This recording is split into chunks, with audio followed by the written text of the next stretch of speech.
Fine. Good afternoon, everyone.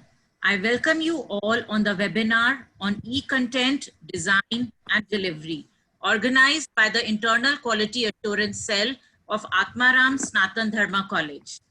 On behalf of IQAC, I welcome Dr. Lokesh Jindal from Maharaja Agrasen Institute of Management Studies, Guru Gobind Singh Indraprasth University.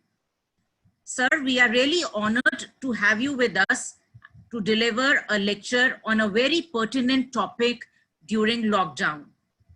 Our college has successfully conducted several webinars during this lockdown period under the able guidance of our principal, Dr. Gyantosh Kumar Jha. Now I invite the principal of the college to welcome the guest and say a few words. Thank you, Vinita. Good afternoon, all.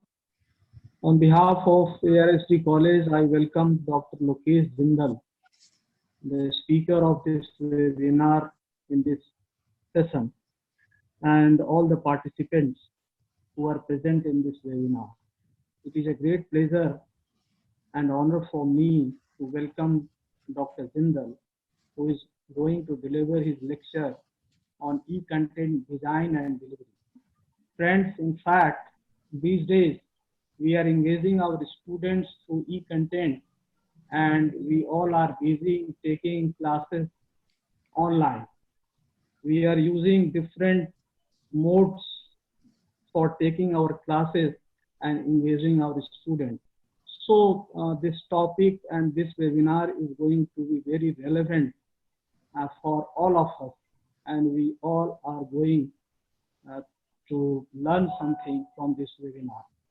I am thankful to my webinar team who are really working very hard to organize this kind of webinars, not once in a day, but twice and thrice a day. So they are working hard. I congratulate Dr. Vinita Tuli, Dr. Anju Bajaj, Manvendra Yadav, Dr. Baljit Kaur, Dr. Anupriya Arora, Mr. Ravinder Pant, Dr. Raghavendra Pandey, and Dr. Amit Vishwakarma for putting their hard work for these successful webinars. Thank you all, and I wish all the best. Once again, I welcome Mr. Jindal and all of you. Thank you. Thank you, sir. Dr. Lokesh Jindal is a senior global professor, trainer, and consultant, and he has an experience of 17 years. Presently, he is an associate professor at the Maharaja Agrasen Institute of IP University, and he has been teaching in that college since 2008. Dr. Lokesh did his BA in Foreign Trade from Deen Dayal Upadhyay College, University of Delhi.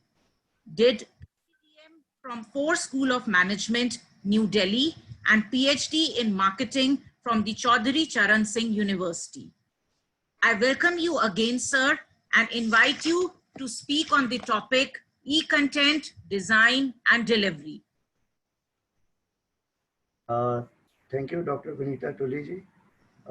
At the outset, let me, thank Dr. Gyantosh Kumar Jhaji, Principal, ARSD College, Dr. Vinita and her team, the entire webinar committee of the ARSD, and my dear friend Shri Rajkumar Bhagatji, who is the forum coordinator for this event, for giving me the opportunity to share whatever little I know amongst the galaxy of stalwarts in higher education in ARSD College and otherwise on Facebook Live as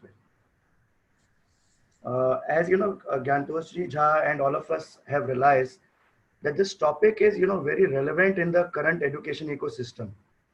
Fundamentally because as all of us are aware that we are living in the age of education 4 because of the industry 4. So obviously technology intervention was in any case being anticipated. Moreover, for last few years, AICTE had made a curriculum, though I know, your institute or my institute or other institutes belong to UGC paradigm. But AICTE had already made a mandate that 20% of the credits, the student had the flexibility to do it online on the MOOC platform and 20% of the credits per semester, and that has been increased to 40% credits per semester. And even UGC is working on the similar policy. And the coronavirus has only exponentially increased the adoption of technology, and this brings a huge responsibility on us as teachers. Why? Because we are going to shift from teacher-centric to learning-centric. That means now we will no longer be teachers, we will be in fact facilitators in the entire learning journey of the student.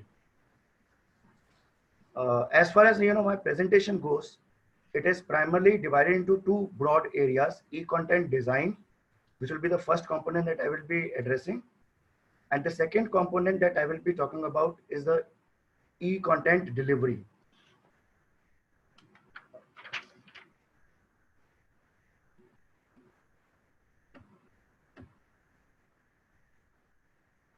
Hello. You are audible, sir. Okay. Right. Before we start, just two humble requests that I need to make to my dear academic colleagues. To make the maximum benefit out of the bandwidth available, I would request all of you if you can, keep your audio and video off, and also, keep writing your questions in your notebooks or on your computer notepad or something, and we will take it up at the end of during the end of the session. And you can only switch on your audios for questions only if you think it is a burning question to be asked there and then itself. I hope the above, two requests of mine will be taken care of in order to facilitate a smooth learning for the session.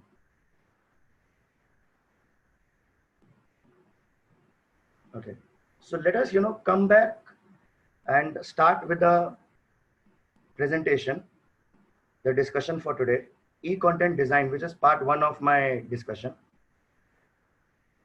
Now, if we talk about the e-content design component, primarily it is divided into 4 quadrants. And these quadrants are not designed by me. These are the quadrants which are followed by MHRD SWAYAMs for effective OB-based learning process. Keeping in mind the PA, PSO, and COs, which in any case we are all of aware of. Right. Now, I would like your opinion. How do you, what do you think if we talk about the first component, videos? Since all of us have, handled our students online for about 1.5 to 2 to 3 months, what is the kind of video content do you think can be shared with the students on the platforms? What is the general attention span of the students for the videos, which if they are on a self-learning mode?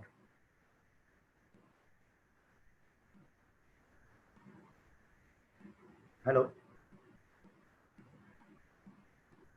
Hello, Lokesh sir. Everybody is mute.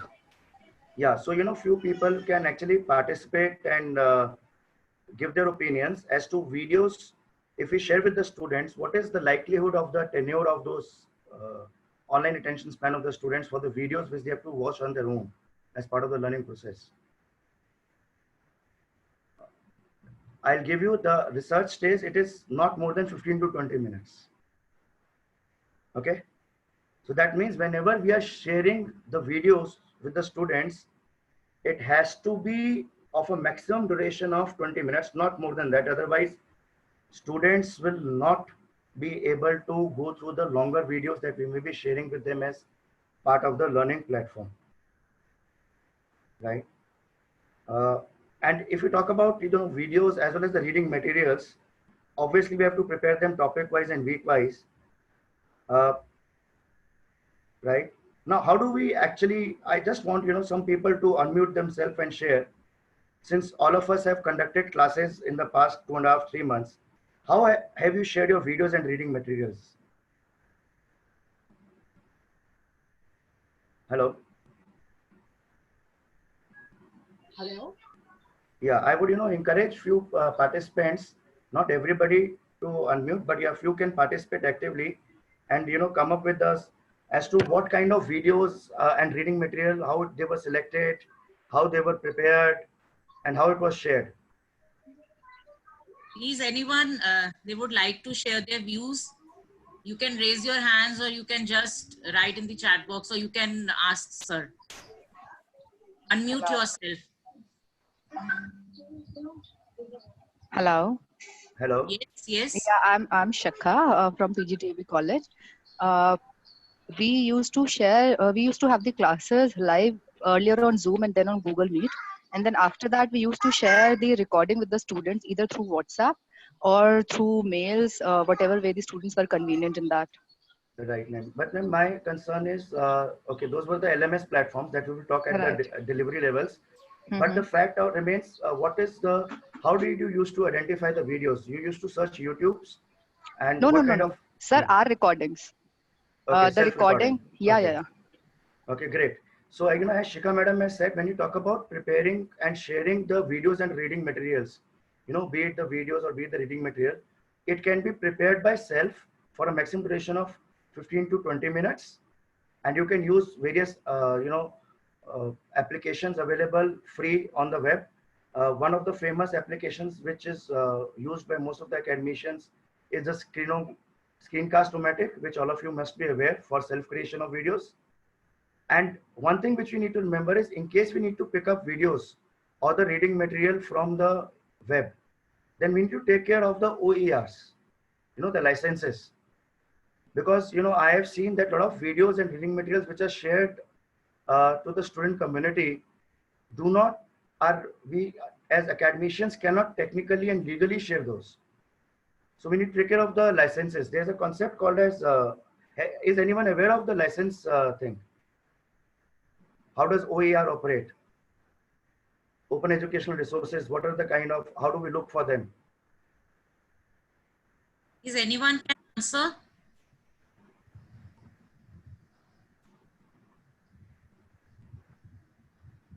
Okay, not an issue. Interactive session. So please, you can also interact. Just unmute yourself.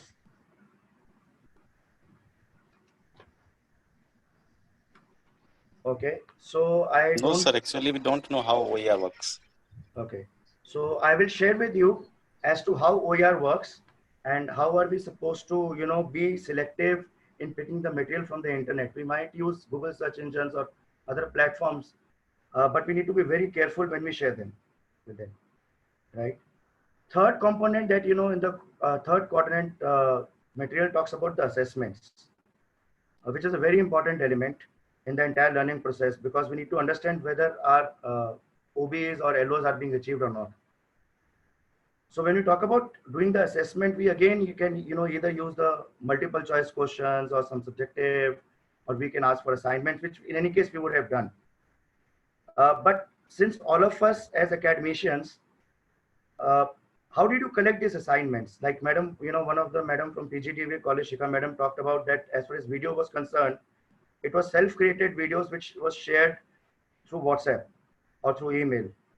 What about the assignments? How it was created, and how do you think it can be made more effective and less time consuming for us to evaluate? Right now we are sharing the assignments. The students are giving them as PDFs in the WhatsApp or through email. Correct. So I understand that that is, how a lot of academicians are handling this in terms of getting the assignments in the form of PDF, either through the email or through the WhatsApp. I will suggest you that if you go for assessments,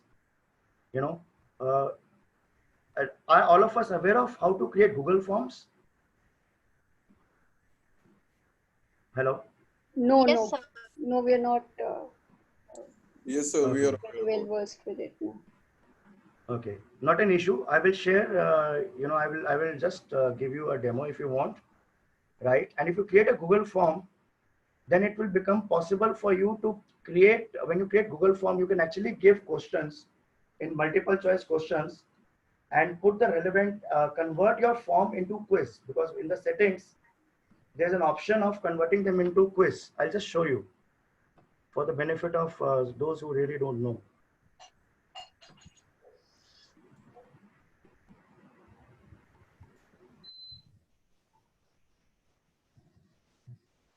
See, if you see, this is the link.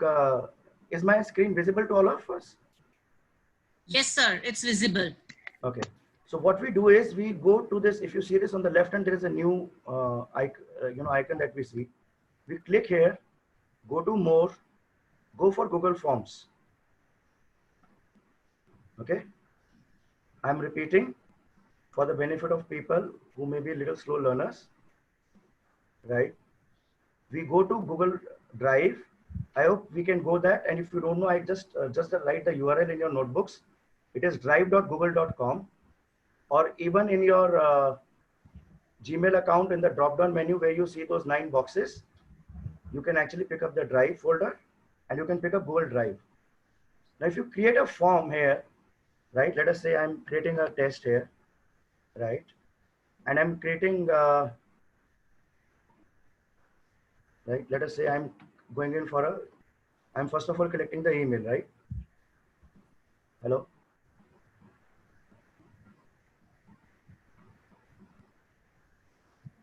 I can actually go in and make this a quiz actually. If you see in settings, there are 3 tabs: general, presentation, and quiz. So if I select this as a make a quiz, right, and save the settings, then actually whenever I add a question, correct? Let us say I give let us say an example of question 1, and I give option 1, and I let us say add other and make this a compulsory question, right? I can actually go in for answer key, right, and give the allot the marks to it. Okay, and select this as the right option and done. So if somebody picks up option 1, see, this is how the form will look actually. Let me give you a preview of it. So let us say the student will enter the email address in the multiple choice, because I've converted into a multiple choice assessment and I've written a question here and I've given multiple options here. So if somebody selects here and submits, he will be allotted 1 marks, right? And if somebody else picks up the other option, obviously the candidate will lose the marks. So immediately the assessments will be done. I hope I'm able to make my point clear. Yes, sir. Okay. Another thing, that I wanted to share right now here was, in case you do not want to make it a quiz, okay, and you're collecting assignment on WhatsApp and email, then it is wasting a lot of time and energies. So what probably can be done is, let us say I can write here. So what I've done is, in the settings, I've actually selected quizzes, unchecked that option which was selected because this is the second demo I'm giving for a non-multiple choice kind of a work. Okay, I write here as question 1, right, and I want the assignment in PDF format. Now what do? If you see here, instead of multiple choice, I actually go for file upload option. Can you see this? Yes, sir. Right. So once that happens, I click on continue,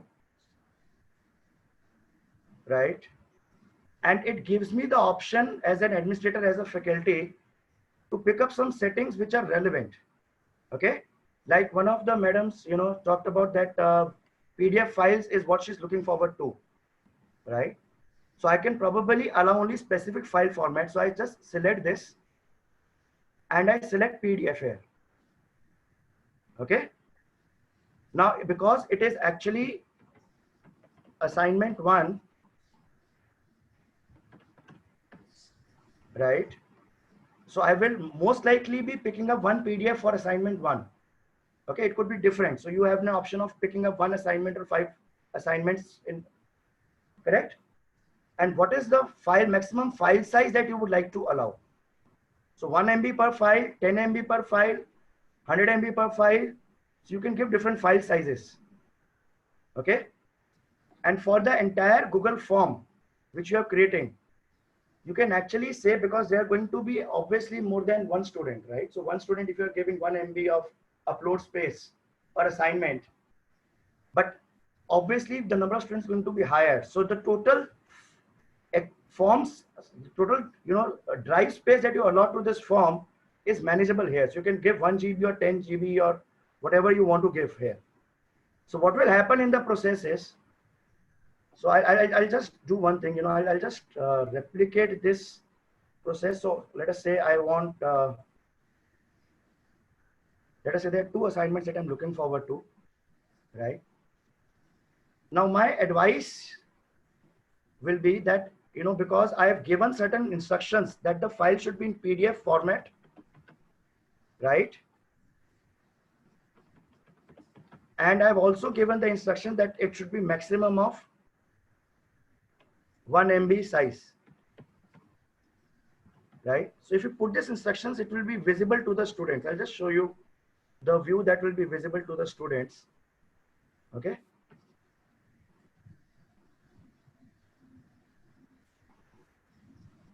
So what will happen is the student will just write the address here, enter the email address, put the assignment 1 here and assignment 2, because it is still showing as your answer. That means I have not selected the right option. Okay.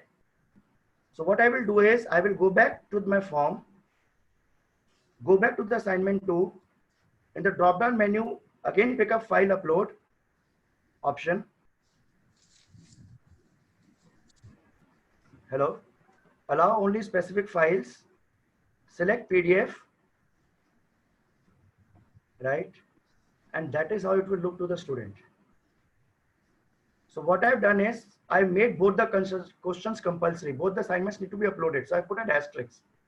So when the student sees the asterisk, that means he cannot submit the form without uploading assignment 1, without uploading assignment 2. Right?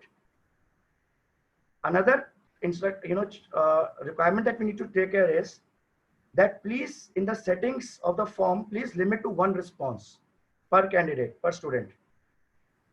That will facilitate the process of that one student will not have multiple submissions. So it will be easy for you to evaluate, right? What will happen in the process is whatever submissions are coming, if you go to the response tab here, you will see an Excel button here. Okay, create spreadsheet. So if you create a spreadsheet, now what will the beauty of this collecting the assignments to Google Form instead of emails and everything is, if you see this, the time of submission will come here in the Excel timestamp. Okay, the email address will come here. Obviously, I will have the student name and student enrollment number, all those kind of details. And the assignment 1 PDF link will be displayed here. So the moment I click this link here, which will be available to me once the entry is done by the student, I will be able to see the assignment and grade it accordingly. Okay, so I will not have to compile it.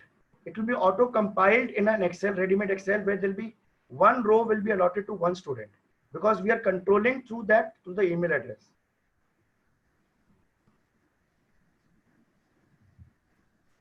Are we clear about this? Yes, sir. Okay. I'm going a little fast because I have limited time and I wanted to do some hands-on also, right? So please spare with me. Sir, Right? does Google Form also calculate marks if we have a small test? Yes. It So if can- it's a correct. So if it's a multiple choice question, the Yes. marks are auto calculated. So Right. do you write the answers in it then? Or how? I just showed you. If you want, I can give a demo again. At the time of creation of form, actually, madam, Yes. we have to select this option. See, I'll just show you again.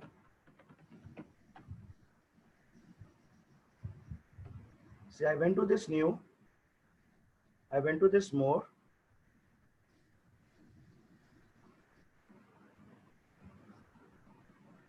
Okay, I went to this Google form.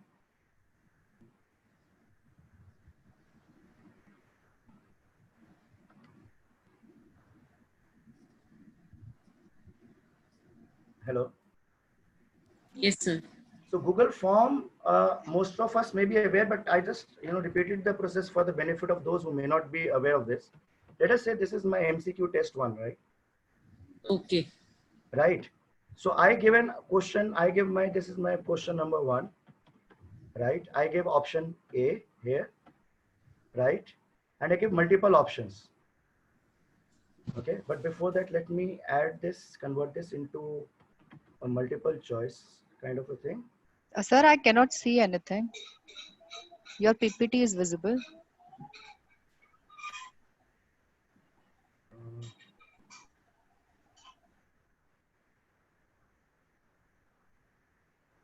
Okay, okay, okay. Is it visible now? Sir. Yes. Yes, sir. Yes, sir. Right. So we went to Google drive.google.com. On the left, we picked up Google Forms. Now, once this opens up, let us say I'm giving test, we can name anything. This will be, and let us say my Google form name is also MCQ1. I collect the email. In the settings, when I go, right, this is where I need to do two things minimum. One is I need to control it by email. That means only one student can submit only one response, because generally students will be having one email only, right? And second thing that I need to do here is that we go to the quizzes and then we make this as a quiz, right? And then we save our settings. Now what will happen in the process is, because this was a quiz, okay, it is giving me, it has now gave me an option of this answer key, which was not visible before. Okay.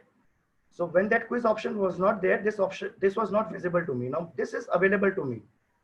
So let us say, because it's a multiple choice quiz, I click on the answer key, right?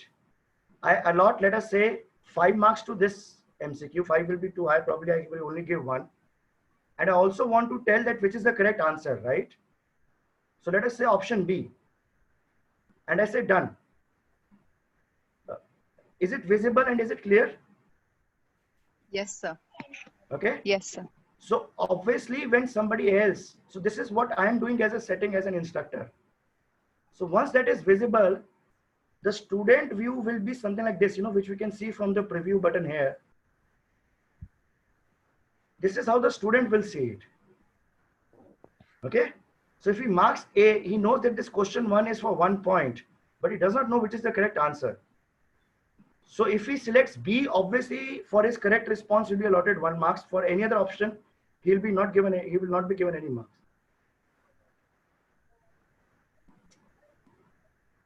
Oh, I hope it helps you. Yes, sir, it's fine. Right. So multiple choice collection, or even if you're collecting assignments in the PDF format, those can be we can ask the students to upload on the Google Forms. Even if you're giving some assignments, subjective assignments, those can also be uploaded, right? So there are multiple ways in which we can use this technology, which is available to us, and 15 GB of a space is available to all of us. So we can use our own email IDs and increase the space by buying some space from Google if 15 GB is too short for us. Or we can also create a special email ID which will be used, which will be used to create this kind of documents and then share it amongst the students, so that there's a separate record for the institutional activities. Right? So you can go in for any one of them, option that suits you. Right? And one thing that we obviously we need to do is that whenever we, I think this in any case we must be doing, but I'm just repeating it. Right? That whenever we are giving the assignments, obviously we will be designing the assignments for all 3 levels as per the NAAC requirement. So we're not going to give a single assignment. Many teachers give a single assignment to all the students, which is not the correct way of assessing them. Because you have a common video content, you can have a common reading material content, but the assessment criteria needs to vary for 3 different types of, you have advanced learners, you have average learners, and you have slow learners. So you need to design 3 different kind of assessment, whether it is multiple choice. So you may have 3 assessments per unit or per topic, depending upon how you execute it, 3 different types of assignments that needs to be taken care of. Right? And another, thing that 4th dimension that becomes very important for us in the especially e-learning platform is this discussion platform, the 4th quadrant. See what happens in the discussion format, it's like a group learning that happens. Because if we only give the videos and the reading material and the assessments on the LMS platforms or on WhatsApp or email, as many people have been doing, right? It becomes monotonous for the students. It becomes more or less like a one-way traffic. And higher education has multiple objectives, not just the cognitive skills, right? We need to have a lot of, we obviously need to have not just the cognitive skills, but we also need to focus on, the affective domain and also the psychometric domain.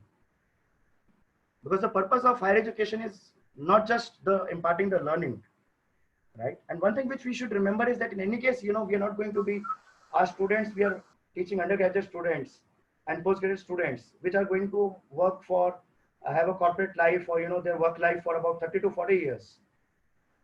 So the KSA that we're going to impart to them today, in the academic ecosystem, in any case, that will become obsolete passage of time.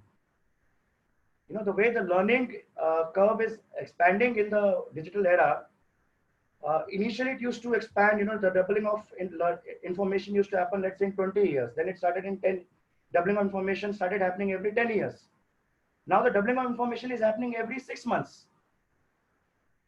So that means we need to become facilitators and make the students learn on their own and do hand-holding for them, because what we're going to teach them in any case is going to be irrelevant 3-4 years down the line. The knowledge, new knowledge will come up. So knowledge will in any case become obsolete, right? So we need to understand these dimensions. Okay. Any doubt on these 4 quadrants before I move to the next slide?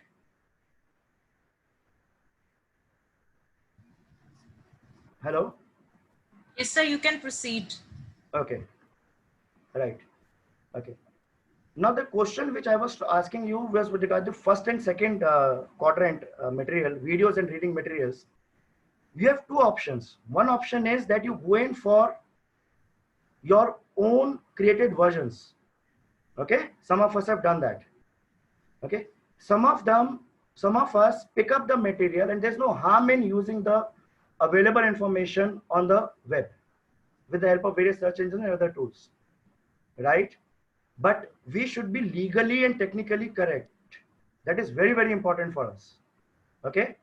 And that is where, if you're picking up from the web, if it is not self-created, then the role comes of what we talk about, the OER.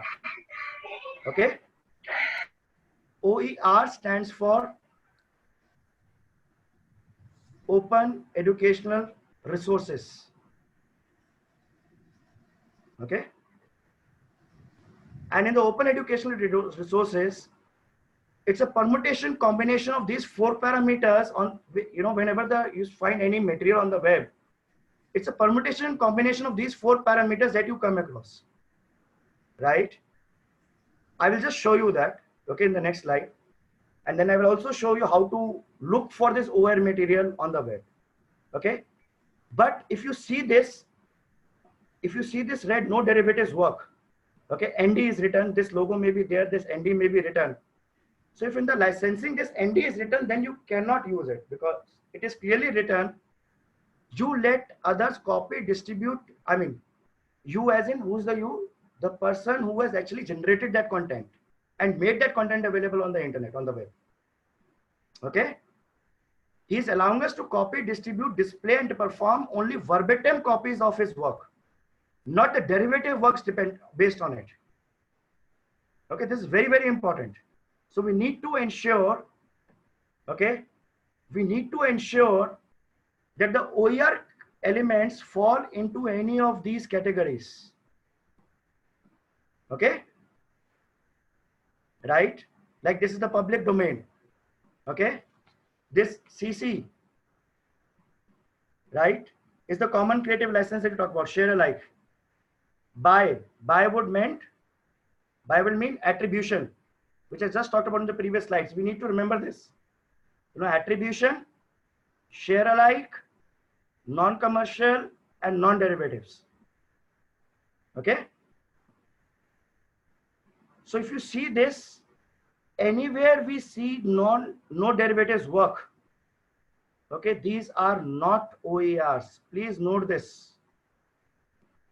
some of us unintentionally make the mistake of sharing that information on the public platform. That is restricted.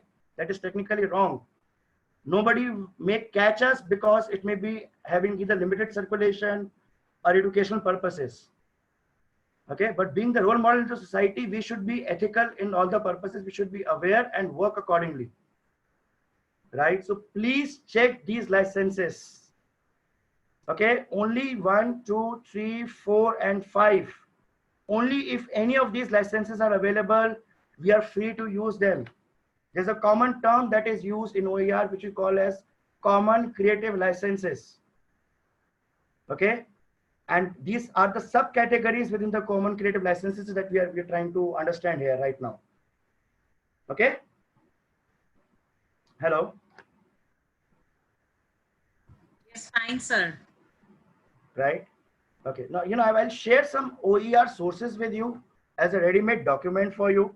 And I will share this with the, I will share my PPT and the material also, with the organizers so that you can pick it up from them. But I'm just showing it on the screen, right? So please, we cannot spend much time because the time is limited. So I'll have to rush through the process. Okay. I'm just showing you some sources which I have compiled for my own use. Okay. Obviously, this is not a comprehensive list. Okay. These are some of the sources which I am aware of, which I am using. Okay. Right. So any material that you pick, you may be aware of all these, some of them or few of them, or maybe all of them. Right. National Digital Library, Swayam, Oxford Open, right. Cambridge University Press, Swayam, we all of us are aware, Swayamprabha, we are aware, IIT Bombay, Web Tools for Education, right. And lot many OER platforms are in any case available, right? But I will just tell you, even if you do not know this, and we generally go for search engines in the Google, or for video, we go in for YouTube searches, right? So how do we actually pick up those licenses? I will just give you a demo, right? So let us say this is the Google search engine. Now I go for, let us say I'm typing a keyword. I want something on education. Okay. Right. Now, what do I do in education? I actually go to the settings. Okay. Can you see this? Hello. Yes, sir. Am I audible? Yes, yes, sir. We generally search, and whatever are the responses, we try to, whatever, be the responses, we try to share that and utilize that. Okay, which is not correct, is what I'm trying to say. So we are just filtering the data in terms of OERs. So we go to the settings here on the right hand, somewhere in the middle of the page. Okay, we go for advanced search. Okay, right. And in advanced search, if you go a little down, you will see usage rights. Okay. In the usage rights, please select free to use, share, or modify even commercially. By default, the results are not filtered by licenses. So I'm using the advanced search in the settings to filter the data according to free to use, share, modify, even commercially. Okay, and I select this option, I click on advanced search. Now, whatever material is available, okay, is now OER compliant. Not only this, also the images, the books, the news. So automatically, not just the literature, okay, images, books, news, any information that you look across this search web is now filtered. So we can safely use this material now and share this material with our students. Okay, right. Let us go to, I hope this is understandable to all. Yes, sir. Okay. Okay. Now let us move to a fact that how do we do it on the YouTube now? Okay.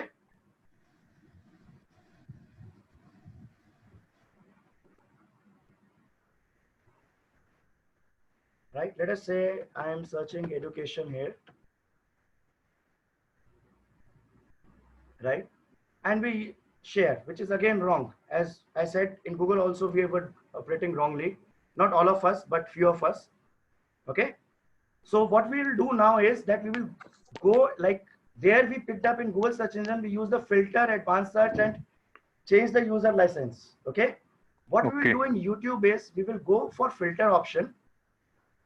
Okay. Okay. In filter, we will go for features. Okay. And in features, we will go to Creative Commons. Now, once we do this, now whatever is displayed by YouTube is OER compliant. So we are legally, technically right in sharing this information with our students. Right? Obviously, Right. this is only talking about the compliance. This is not talking about the quality. The material should be, the video content should not be more than 15-20 minutes, because students will not be able to, the attention span online is very less. So that needs to be taken care of. Content, obviously, we as academicians will see the videos that we in any case do, but we need to take care of these things. Okay, just to be technically correct. So this will ensure, see, the purpose of OER, Open Educational Resources, is these are nothing but teaching, learning, and research materials that can be used for 5 hours. Reuse, revise, remix, and redistribute. Okay, so and retain. That is the advantage. That's the beauty of OER sources. Okay, so a lot of freewares are available. Video recording for video recording we have Screenomatic. For scheduling meetings, we have platforms like Zoom and Google Meet and Google Classrooms. I'll share about various LMS platforms also as of now. A lot of material softwares that we're using right now is freewares. All of us know how people are shifting to R from proprietary softwares like SPSS and all, right? Similarly, in the academic community also, OER licenses is what the community is shifting to. And we also need to move with the time, right? Any doubt in my part 1 before I shift to part 2? No, sir. Okay. Fine, sir. Fine. Okay. Okay. Now let me shift to part 2. Okay, which talks about e-content delivery. So in part 1 was how do we design it? So we talked about 4 quadrants. Right now, how do we actually make them available to our students?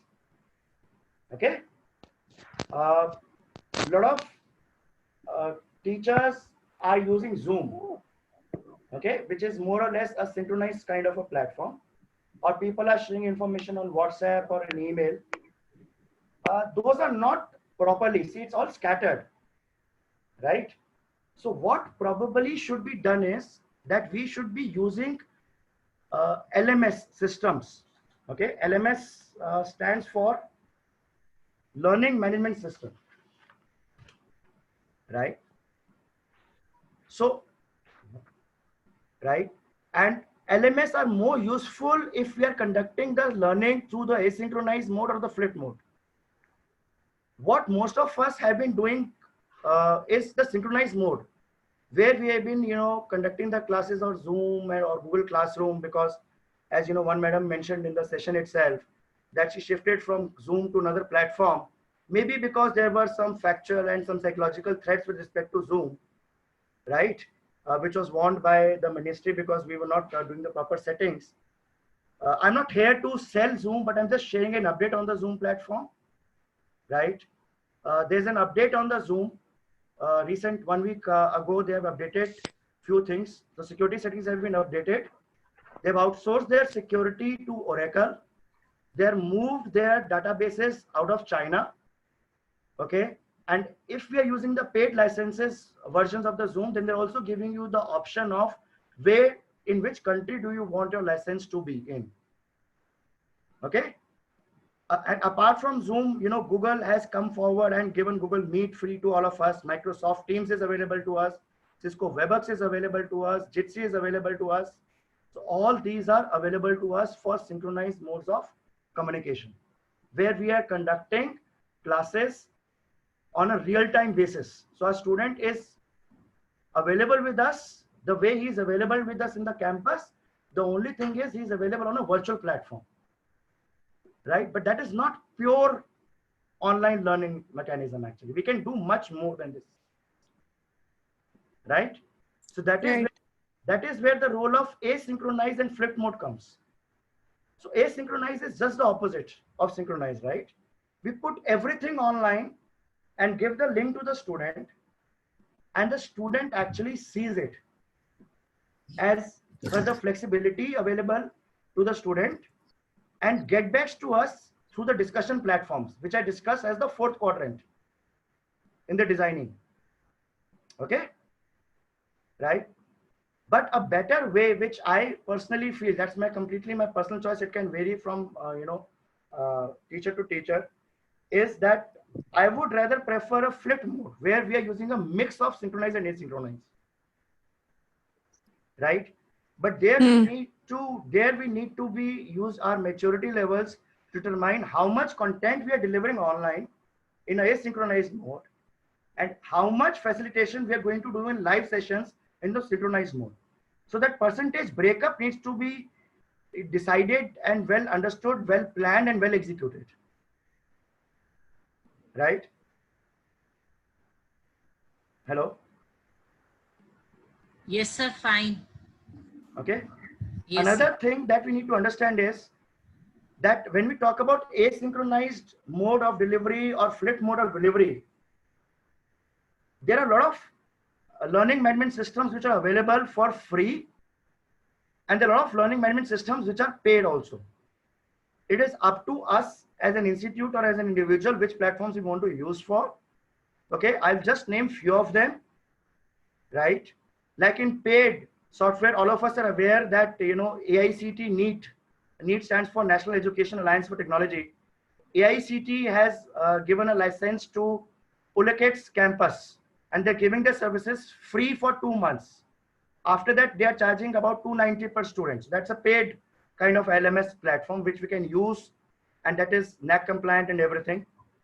Okay, and it uses artificial intelligence also, it uses machine learning also because it is based on SAS. Okay. Another platform which may be aware is the Blackboard, obviously, which is very popular worldwide. But there are free options available to us. Okay, and as an institute and as individuals, I have a liking for free LMS services. Okay, I'll share few of them with you. Okay, Google Classroom, all of us are aware of. Many of us have used it also, right?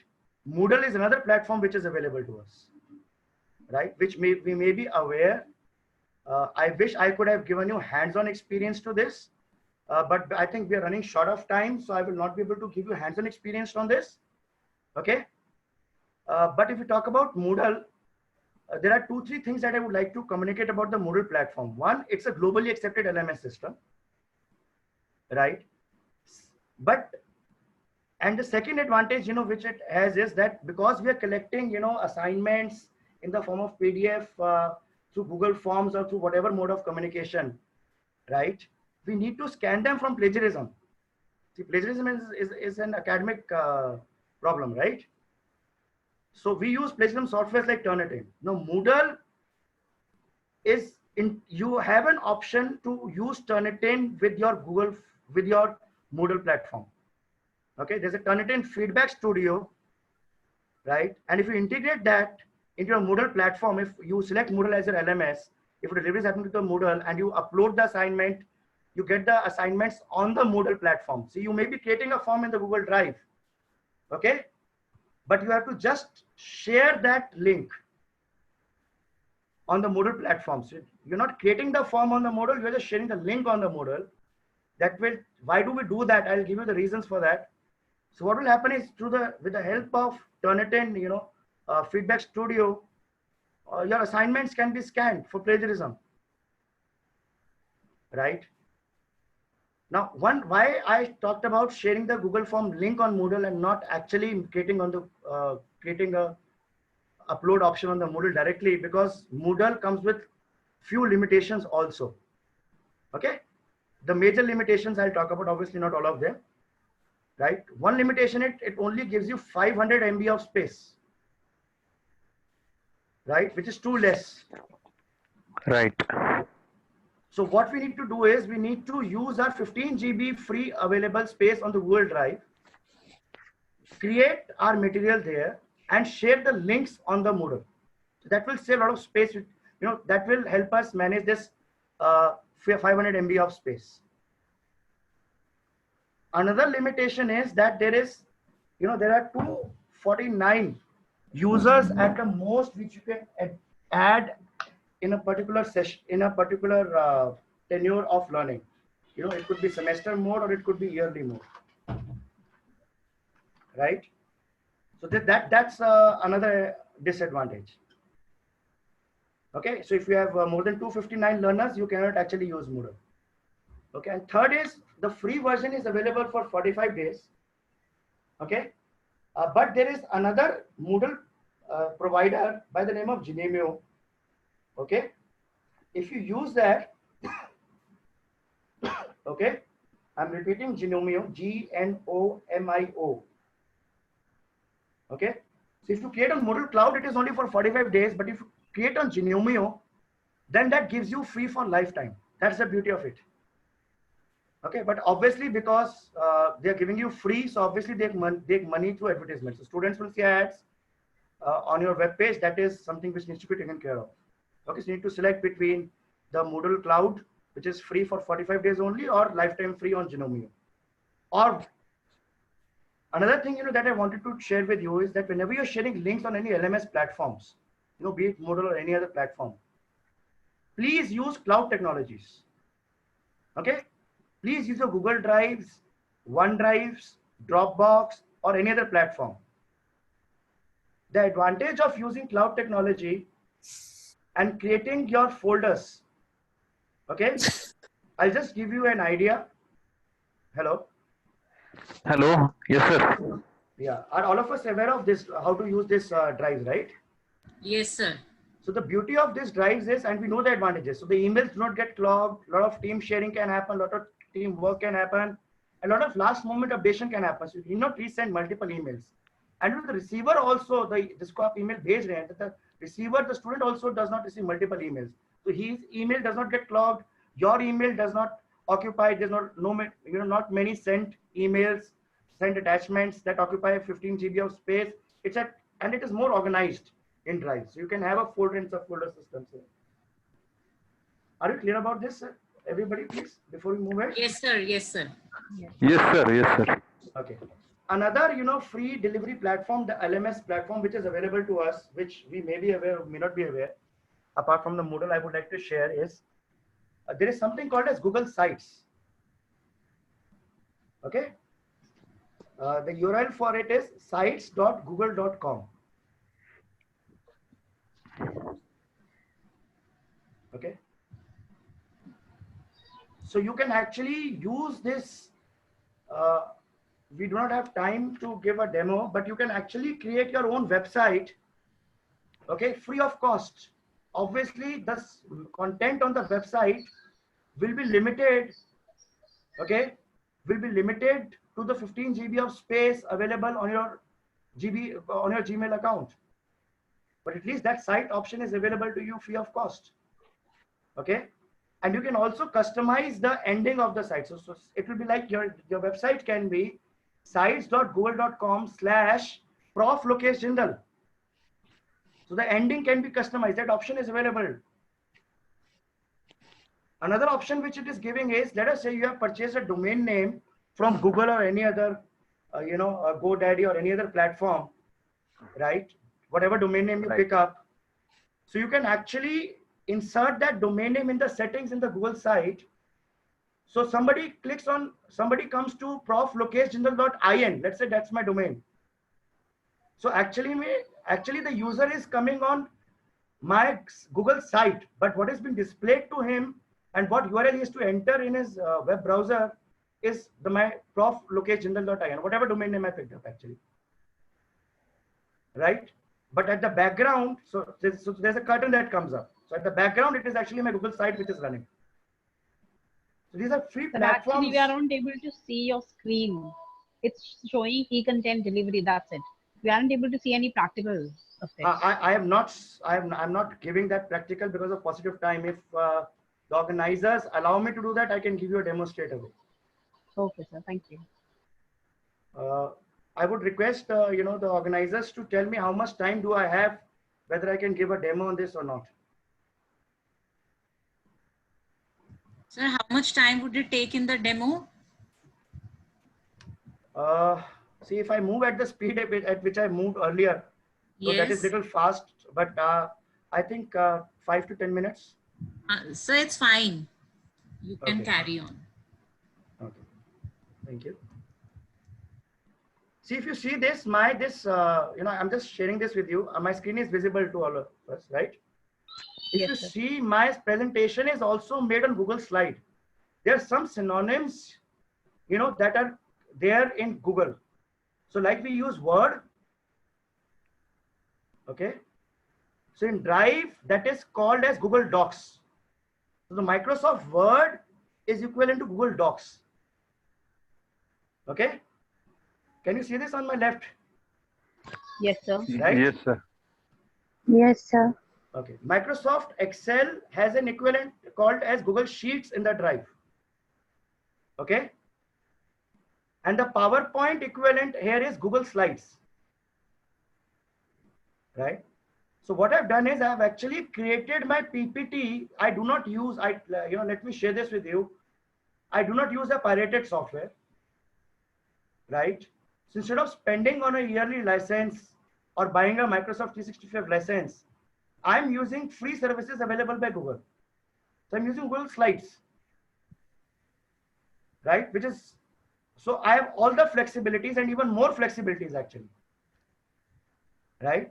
So I have you know, before I show the demo of Google site, what I'm doing here is that I've created a slide, written some notes for my own understanding, right? And I click on present here.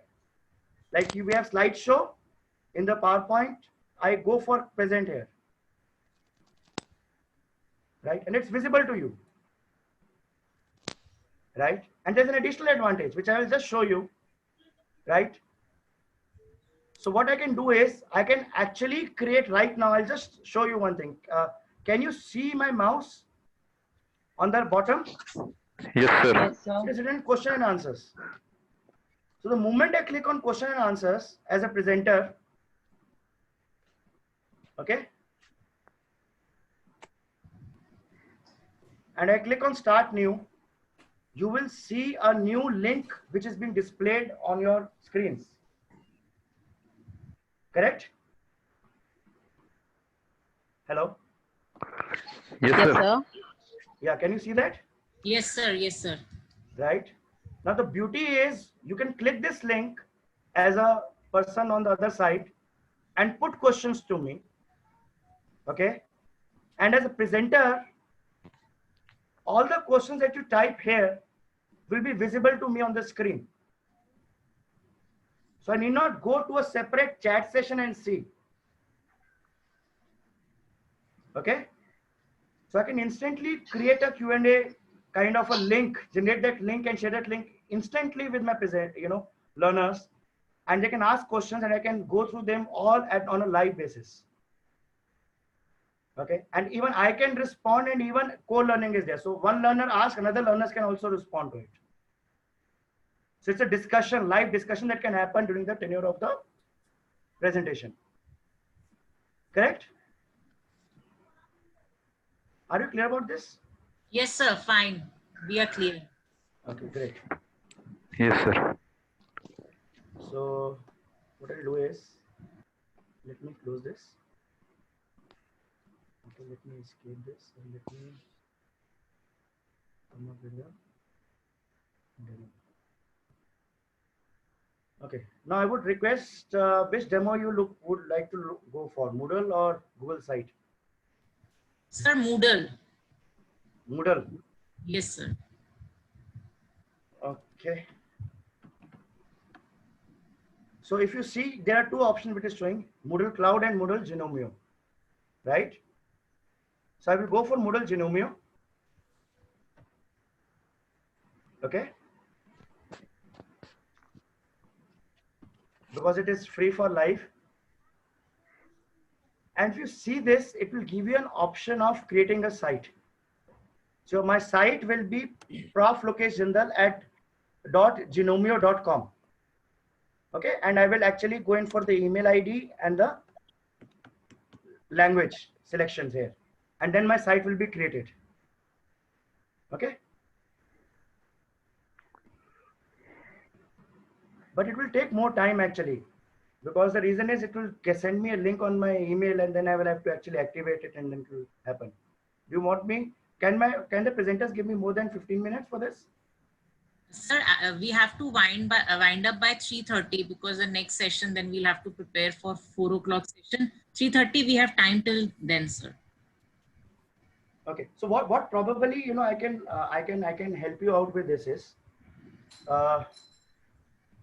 I will share with you the user guides for this maybe, or some YouTube tutorials which you can search on your own also, right? But for Google, I have something already available with me for Google site. If you want, I can share that with you. Yes, sir, that would be fine. So that will save a lot of time for us actually. Yes. So you can share the link in the chat also, if there is For? any link or file. For For the Moodle. same. For Moodle. So Moodle, see Moodle, I will, I can give you the link in the chat box. Okay, but I was thinking of not sharing the just the link of the web link where you can actually create it. I was thinking if I can also share the user guide for it, so that it becomes more convenient for you to experiment with it on your own. That would be fine, sir. Hello? Hello? Yes, sir. Yes, sir, audible. Right. Yes, sir. Okay. So, you know, that is it, what I want to talk about, because I also have another session lined up actually. Okay. So now obviously we will come to this question and answer. Okay. And if you have any questions, please put your questions to me. And in the meantime, I will try to generate the link and get back to you. Can I stop my screen for some time? Yes, sir. Yes, sir. If there are any questions, please you can write in the chat box, or even on the Facebook. We'll be able to take any questions.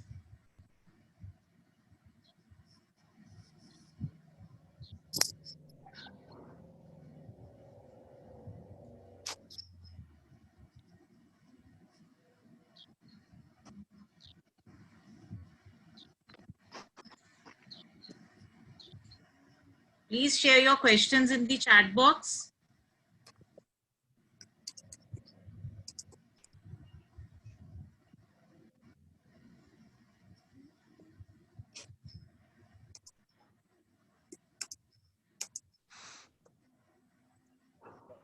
No questions means what, ma'am? How should I take it? Anyways. Okay. Are there any questions? So what I've done is I've shared a link on the chat box. Is that link available? Sonia ma'am wants to ask some question. Yeah. There is a question. Yeah, before we proceed to the question, as suggested by somebody, I have put my link, some link on the chat box. Please save that link in your with yourself, you know, all the participants. So there's a small copy of this presentation, and there is a OER file also, and you will also see some guides with respect to Google tools. You can experiment with them, right? And the first slide also talks about my contact details. So if you want, you can always come back to me and I can help you navigate the process if you're experimenting and getting stuck somewhere. Or you can probably, this webinar organizing committee or some other can, call me again, and then I will be happy to give a demo maybe another time. Yeah, questions, please. Sir, first question is, if this is Sonia Mange, if we prepare any Google form, then how many people can be given access to see and download responses received? There is no limit to it. So if you talk about Google Drive, it's an excellent question. When you share, there is an option on there's share option available to there. So there are 3 ways to share your Google form. Okay. 5 minutes of job. One option is that you can actually share it with your collaborators who can edit the form itself. Okay. You can share it, so there will be a pen marker kind of a thing. Another option is that you're sharing the link. It gives an option of can view only. So the icon for that is an eye, a single eye. So that means the person whom you're sharing with can only view without any and cannot edit it. So these are the 2 options which are available to. And the third is, which I have done with you, is you can create a link for it, a shareable link for it, and whosoever has the link can actually see it. So it is not email specific. Okay, so if you share it email, then it can be either with editing rights or with view rights, depending upon how you want to share it. Or otherwise, if you can share a link, then it becomes a publicly circulated document which is visible to all who has that link. And whatever contents you change inside the folder will be visible to everybody. So it's a real-time updation that happens. Sir, there is another question from Sunil Bajpai. How can we prepare our own website? There are, I would advise Manoj Bajpai and others to go in, please write this down somewhere, sites.google.com. Okay. I'll just write. Let me share my screen. Actually, unfortunately, I'm also running short of time. See, go to sites.google.com. Hello. Yes, sir. Yes, sir. Right, and there you will be an option to create a website. A lot of ready-made templates are available. Let us say I'm an educator, so there's a classroom template which is already available to us as an academician. So you can pick up that ready-made template from that available freely from Google. Okay, or you can customize it, even the ready-made template, or you can create from a fresh link. But don't forget, whenever you are creating a website, okay, it is always advisable to customize the ending of your website by your name, preferably, or whatever you want to make it. And if possible, purchase a 500,000 rupees domain name and put that domain name in the insert in the settings, so that somebody searches for ARSD, somebody searches for memes.com. I mean, we don't have that kind of site. I'm just giving a particular case. Memes.com. Okay, so it will actually be the URL will be memes.edu, but practically on the background it will be my website that will be visible. So that is the beauty. So it comes free of cost to us. We just need to experiment with sites.google.com, create a website there from the existing template, a fresh template, and customize the ending. And even if you want further professionalism, maybe pick up a domain name, buy a domain name, and insert it in the settings so that it becomes even more professional. Thank you, sir. Sir, there is another question from Abhishek. Sir, you said slides are better than MS PPT. Can you suggest how? Slides are better than PPT because, as I've mentioned, because when I'm creating Google Slides, if I create a PPT, I just somewhere in my discussion talked about that cloud technology should be used more, right? So if I create a PPT, I will have to actually upload it on a cloud platform, right? So that, and then share it with the, and create a link with the on the cloud platform and pass it on, right? So an additional step of uploading the PPT gets increased, right? Which is not possible which is obviously automatically available if you're going on Google Slides, right? So that's an additional advantage. And if you present a PPT, let us say when you open a PPT, if you uploaded a PPT in cloud and in the screen sharing on Zoom or any other platform, if you're going in for screen sharing and your PPT is displayed, a normal Microsoft Word will not give you the option of a live Q&A the way I just demonstrated to you. Thank you, sir. Sir, there is a question from Dr. Manika Jain. Sir, does sharing academic information on WhatsApp qualifies for asynchronous mode? No. No. Anything, see, but let us try to understand one thing. Why did I focus on delivery also and not just on design? Because it is very important for us as we are into NAAC accreditation institutes or in the process of NAAC accreditation, belong to different categories. We cannot have scattered information. We need documentation for everything that we are doing. So a good LMS system, a good delivery platforms helps us to have a record of whatever we are doing. WhatsApp screenshots do not qualify as a documentary evidence for it, actually. Email up to some extent does.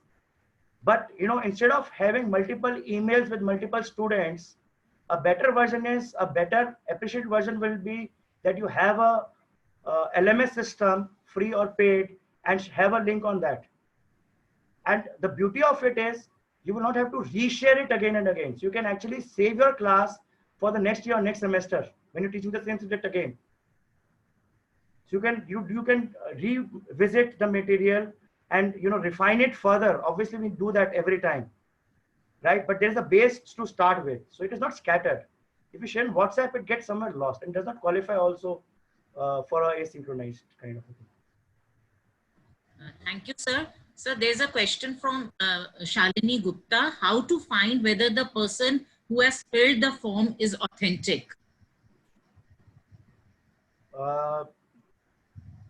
See, there is only one option that is available to us, which is that when you're sharing the Google form, right, for the responses, you only share it with the student community. That is the only way we can do. And second step, which we are obviously doing is that, as I mentioned, that in the settings, we are limiting to one response per email, right?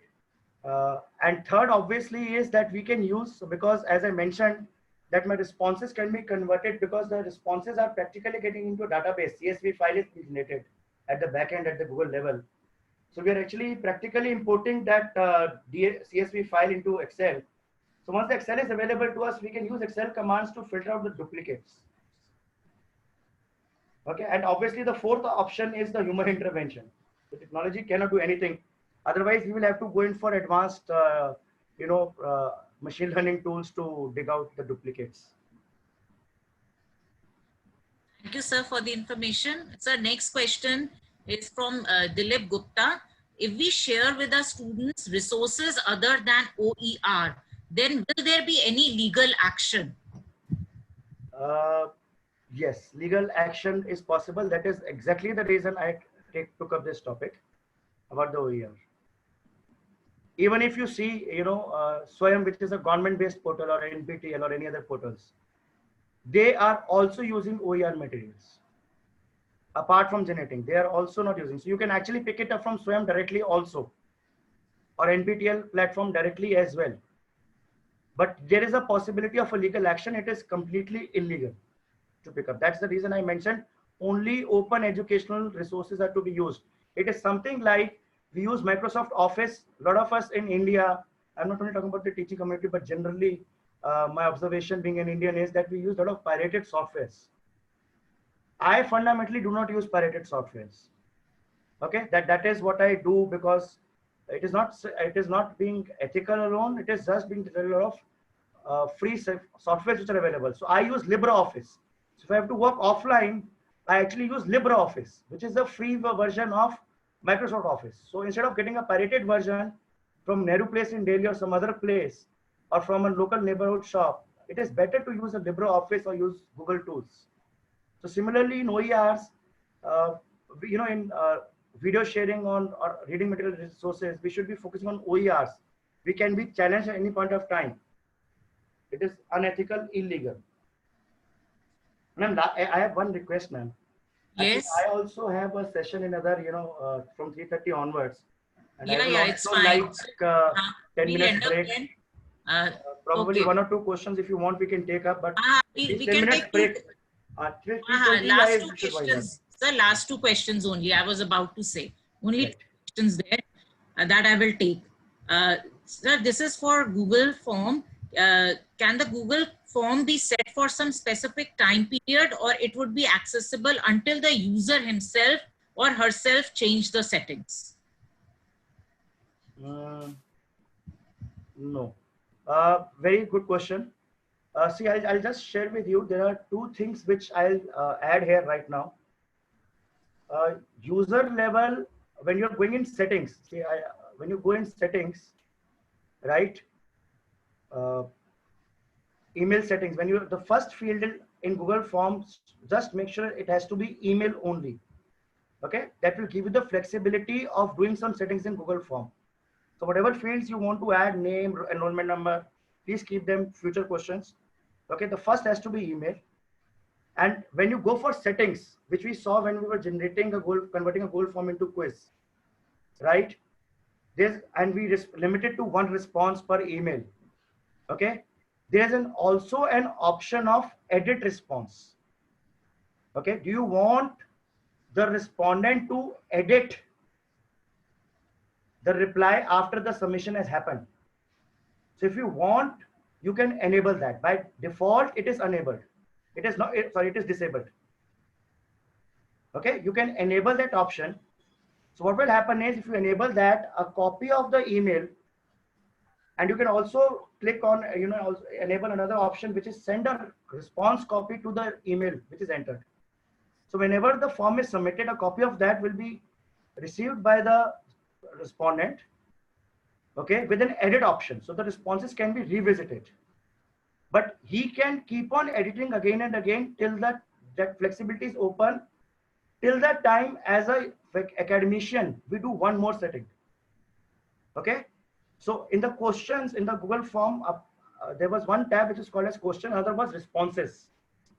Okay, which we in that tab we basically converted the CSV file into Excel.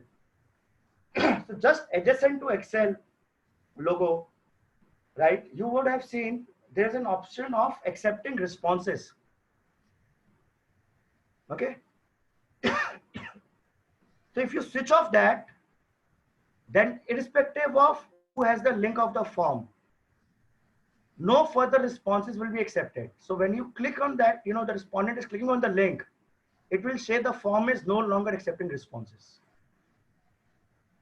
So that is the beauty. So as a creator of the form, you can control, you will have to manually switch it off. There is no time lag. But yes, if you want to do it with the help of technology, with the help of LMS, that option is available on Moodle. So on Moodle, if you create a Google Form link, if you create a form on the Google Drive, share the link on the Moodle, okay, and you can actually schedule when this will be shared, when this will open up, both date and time up to seconds, and when this will be stopped. Okay, but if you're not using any LMS called as Moodle, then you will have to manually do a setting called as disable accepting responses. Okay, thank you, sir. Sir, so we'll end here because you have another webinar. Right. So thank you, sir, for sharing your precious time with us. And I hope this session on e-content design and delivery will turn out to be extremely useful for all of us. And sir, really we have learned a lot from it. I would also like to thank our principal, Dr. Gyantosh Kumar Jha, for his continuous encouragement to hold so many webinars, relevant webinars during this lockdown period. And I would like to thank Mr. Rajkumar Bhagat, who is the program coordinator and who arranged for this webinar on such a relevant topic. And finally, my team, Dr. Anju Bajaj, Dr. Raghavendra, Mr. Ravinder Pant, Ms. Anupriya, Ms. Baljit, Mr. Manvendra, Dr. Amit, and without this team, nothing would have been possible. Thank you, sir. Thank you, sir, for your time. Another, in the end, I would like to say thank you, all of you. All of us have failed, which is first attempt in learning on the e-learning platform. So it's our first attempt in learning. And as it says, it is effort never dies, right? So it's all about using technology. I have sensitized you to various platforms. So let us experiment with it. If there is any concern that you have, then you can always connect back to me for another session or some query or something. I'm always available for help for the academic community, especially in the higher education segment. Thank you, sir. Thank you.